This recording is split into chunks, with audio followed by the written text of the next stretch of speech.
ദൈവത്തിൻ്റെ അതിപരിശുദ്ധ നാമം മഹത്വപ്പെടുമാറാകട്ടെ. നമ്മളിന്ന് വായിക്കുന്നത് വിശുദ്ധ ലൂക്കോസിൻ്റെ സുവിശേഷം 9-ാം അധ്യായം 11-ാമത്തെ തിരുവചനം. ഇതറിഞ്ഞ് ജനങ്ങൾ അവൻ്റെ പിന്നാലെ ചെന്നു. അവൻ അവരെ സ്വീകരിച്ച് ദൈവരാജ്യത്തെപ്പറ്റി അവരോട് പ്രസംഗിക്കുകയും രോഗശാന്തി ആവശ്യമായിരുന്നവരെ സുഖപ്പെടുത്തുകയും ചെയ്തു.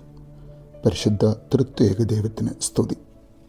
താൻ ഉള്ളയിടം തേടി വരുന്ന യേശുവിനെ സ്നേഹിക്കുന്ന യേശുവിൻ്റെ സ്വന്തം ജനങ്ങൾ, ആ ജനക്കൂട്ടത്തിൽ ഇന്ന് നാം ഓരോരുത്തരും ഉണ്ട് എന്ന് നമുക്കും ഉറപ്പുവരുത്താം.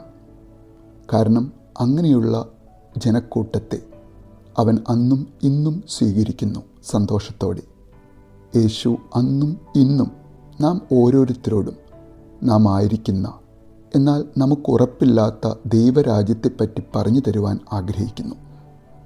ആ ജനക്കൂട്ടം അവനെ കാണാൻ അവൻ ഉള്ള സ്ഥലം തേടി പോകുന്ന പോലെ ഇന്ന് നമുക്കും അവനെ തേടി പോകുവാൻ സാധിക്കുന്നുണ്ടോ? അങ്ങനെ ഒരാഗ്രഹം നമ്മിൽ നിറയുമ്പോൾ അവൻ എന്നും നമ്മുടെ അടുത്തേക്ക് വരുന്നത് നമുക്ക് കാണുവാൻ സാധിക്കും.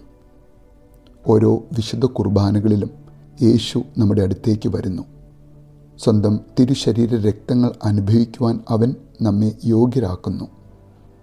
ആദിയിൽ വചനമുണ്ടായിരുന്നു, വചനം ദൈവത്തോടു കൂടെയായിരുന്നു എന്ന് നാം ആരെക്കുറിച്ച് വായിക്കുന്നുവോ ആ സത്യവചനമായ ഈ ലോകത്തിലേക്ക് എഴുന്നള്ളി വന്ന യേശു നാം വായിക്കുന്ന വിശുദ്ധ സത്യവേദ പുസ്തകത്തിലൂടെ നമ്മുടെ അടുത്തേക്ക് വന്ന് നമ്മോട് സംസാരിക്കുന്നു. വീണ്ടും അവൻ മൂന്നാമതൊരു പ്രാവശ്യം കൂടി നമ്മുടെ അടുത്തേക്ക് വരുന്നുണ്ട്. അത് എങ്ങനെയാണ് എന്നല്ലേ? ഈ എളിയവരിൽ ഒരുവന് നിങ്ങൾ ചെയ്യുന്നത് എനിക്ക് തന്നെയാണ് എന്ന് നമ്മോട് പറയുന്ന യേശു. അതെ, ഓരോ എളിയവനിലും ക്രിസ്തുവിനെ കാണുവാൻ കഴിയുന്ന ക്രിസ്തു സ്നേഹം നമ്മിൽ നിറയുവാൻ നമുക്ക് ആഗ്രഹിക്കാം.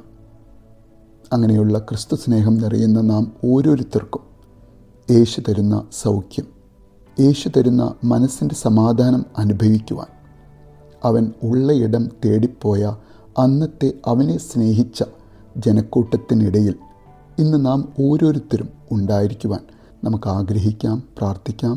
നല്ലൊരു ദിവസം നേരുന്നു.